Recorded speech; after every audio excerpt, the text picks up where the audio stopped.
একটি গ্রামের পাহাড়ের কিনারায় ছোট্ট বাড়িতে একটি স্ত্রী ও তার স্বামী বসবাস করত। মহিলাটি অনেক পরহেজগার ছিল, সবসময় আল্লাহর ইবাদতে ব্যস্ত থাকত, কিন্তু তার স্বামী ততটা আল্লাহর প্রতি ইবাদত করত না। মহিলাটি যখনই আল্লাহর ইবাদতে ব্যস্ত থাকত তখন তার স্বামী তাকে বকত।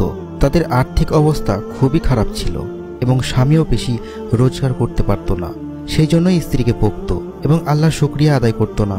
একদিন সন্ধ্যার সময় ঘরের মধ্যে খাবার ছিল না বললেই চলে, যা ছিল তা দিয়ে অনেক কষ্ট করে একটি মাত্র রুটি তৈরি হলো। তাদের খুব অভাবের সংসার। মহিলাটি ভাবল এই রুটির অর্ধেক তার স্বামীকে দেবে এবং বাকি অর্ধেকটা সে নিজে খাবে। এমন সময় ঘরের বাইরে দরজাতে কেউ টোকা দিল। মহিলাটি যখন দরজা খুলল তখন সে একটি জরাজীর্ণ অসহায় একটি ভিখারিকে দেখতে পেল। ভিখারিকে দেখে মনে হচ্ছিল সে অনেকদিন খেতে পায়নি। তখন মহিলাটির মনে অনেক মায়া হলো। সে তখন আল্লাহর ভরসায় তার ঘরে থাকা একটি মাত্র রুটি সেটি সেই ভিখারিকে দিয়ে দিল। মহিলাটির বিশ্বাস ছিল যে অবশ্যই আল্লাহ তাকে সাহায্য করবেন। রাত্রিতে যখন তার স্বামী ঘরে আসলো তখন সে খাবার চাইল। তখন সেই মহিলাটি অনেক সাহস করে বলল, ঘরে একটি মাত্র রুটি ছিল খাওয়ার জন্য, সেটা আমি এক ভিখারিকে দিয়েছি, কারণ ভিখারিটি অনেক দিন থেকে খেতে পায়নি।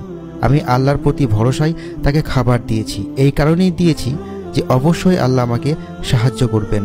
স্বামী এই কথা শুনে ক্ষেপে উঠল এবং তাকে অনেক গালাগালি দেওয়া শুরু করলো। এমন সময় কেউ একজন আবার দরজায় টোকা দিতে শুরু করলো।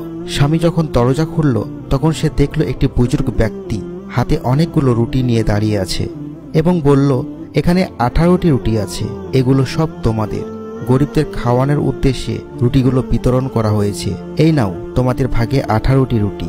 স্বামী তখন অনেক অবাক হয়ে রুটিগুলো নিয়ে ঘরের মধ্যে গেল।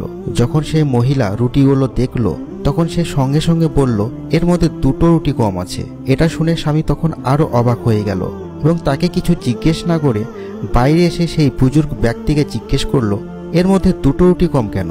তখন সে বলল, আমি যখন রাস্তা দিয়ে আসছিলাম তখন আমার খুব খিদে পেয়েছিল, তাই এখান থেকে 2টো রুটি আমি খেয়েছি, আমাকে ক্ষমা করে দাও। তখন স্বামী ঘরে গিয়ে স্ত্রীকে জিজ্ঞেস করলো, তুমি কি করে বুঝলে এর মধ্যে 2টো রুটি কম আছে? তখন মহিলাটি হেসে বলল, আমার আল্লাহ বলেছেন যে আমার রাস্তায় খরচ করবে আমি তাকে 20 গুণ বেশি দেব। স্বামী তখন তার স্ত্রীর বিশ্বাস এবং আল্লাহর প্রতি ভরসা দেখে অনেক অবাক হয়ে গেল।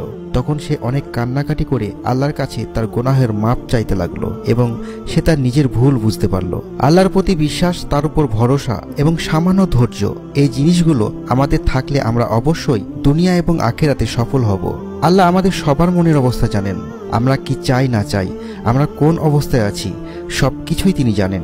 আমাদের উচিত একটু ধৈর্য রাখা। আল্লাহ তাআলা আমাদের পরীক্ষা করার জন্য কষ্ট দিয়ে থাকেন, আবার উনি আমাদের কষ্টকে দূর করে দেবেন যদি আমরা আল্লাহর প্রতি বিশ্বাস, ভরসা এবং ধৈর্য ধরি। আপনারা ভালো থাকবেন, সুস্থ থাকবেন। আল্লাহ হাফেজ।